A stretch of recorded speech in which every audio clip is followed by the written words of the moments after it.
I used to be a full-blown racist, thanks to my upbringing, but now that I've turned my life around and want to reconnect with my sister, she's demanding I go to therapy before I can even meet her kids. My older sister and I were raised by an extremely racist and violent single father in a very small, lily white town after our mom died. I could name a plethora of crazy, untrue things I was taught by him, but that isn't really necessary for this story. Long story short, from a young age I inherited all of my dad's bad attributes, but my sister was always a sensitive, kind kid. Whereas I was constantly fighting and angry, she was into animals and very interested in stories, folklore, places, and people. Everyone said she got it from our mom. Though she was really my dad's pride and joy, her interest in people and things outside of our tiny world of drunken fighting, small town drama, and hatred was the beginning of her conflict with our dad. By the time my sister won a scholarship to college, she was constantly at odds with my dad. She couldn't wait to leave home. She did well in school, studied abroad, made new friends with people we grew up hating. She became different.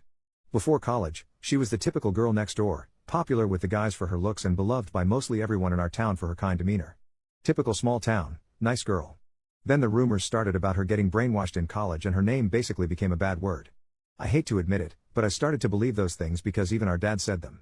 Ironically, she eventually began dating this black guy, which was the biggest sin possible to a lot of people in our town, including me. I didn't understand it. Our dad was furious for a long time, but eventually it looked like he was coming around because he invited them to the house one afternoon. He started drinking in the driveway that morning, and by the time they arrived, he was hammered. They stepped out of the car to a barrage of slurs which instantly broke my sister into tears. Then he started throwing cold beer cans at them and I joined in. Both of them were bleeding and we dented the car up pretty good. They sped away, but until that moment, I'd never seen my sister cry like that. I was 13 then. Dad yelled that she was dead to him. I wouldn't see my sister for nearly 15 years after this. I didn't even know her boyfriend's name. Our dad passed a few years ago, and the staggering lack of people who came to his funeral was a big wake-up call to me about the need to have loving people in your life. After that, I moved to a bigger city for work. I gradually made friends and began having experiences I would have never had in my old town. I'm now very different from the rage-filled kid I used to be. Truth is, before Dad died, we started to clash. I drank and partied, so hard that I went to jail a few times. Partying was my escape. I partied a while after I moved, but the sheer gift of time and living life led me to eventually realize many of the things I was taught was wrong, and if I didn't change I was going to end up in jail or worse. I just started feeling like there had to be more to life than being mad at the world and drunk all the time.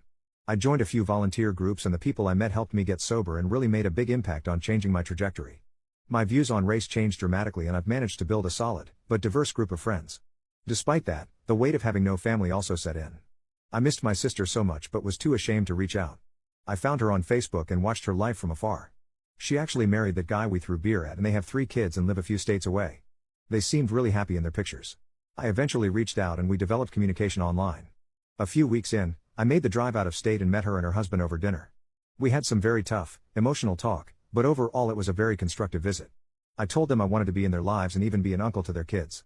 My sister then told me that I should hold off on all that for the moment. Given our upbringing and my history, she recommended I go to therapy or counseling before being introduced to her kids. She said they had worked hard to make sure their kids weren't exposed to the kind of adults we grew up with. I don't know why, but I took offense because she doesn't know what I've been through since my father died. I'm not that same hateful preteen. She doesn't know how I had to intentionally work hard and am still working hard to better myself. I'm not opposed to therapy, but to make it a requirement before even meeting her children seems excessive. I told her I would think about it, but I don't think I hid my disappointment too well. I'm pretty sure she sensed the change in our vibe because the rest of the dinner was a bit awkward. I haven't heard from her since. Am I wrong for not wanting to go to therapy just because she thinks I should? I mean, I'm literally considering moving several states away to be near them. Shouldn't that be enough for a start? Update 5 days later, thanks to everyone who reached out and offered kind and not so kind words. The feedback really did help open my eyes. I didn't expect it to blow up like it did. Unfortunately, I went to work after posting and didn't look at it until the end of the day. By then, the post was locked and I couldn't respond. I spoke with my sister on the phone after our dinner and she said she became physically ill after our meeting, particularly after I was hesitant on therapy. Further, she doesn't trust me. I know I blew my chance. Her tone was different. I could tell she had a lot of simmering anger in her voice as she spoke. She talked about a few really tough personal things I didn't know she went through with our dad and how she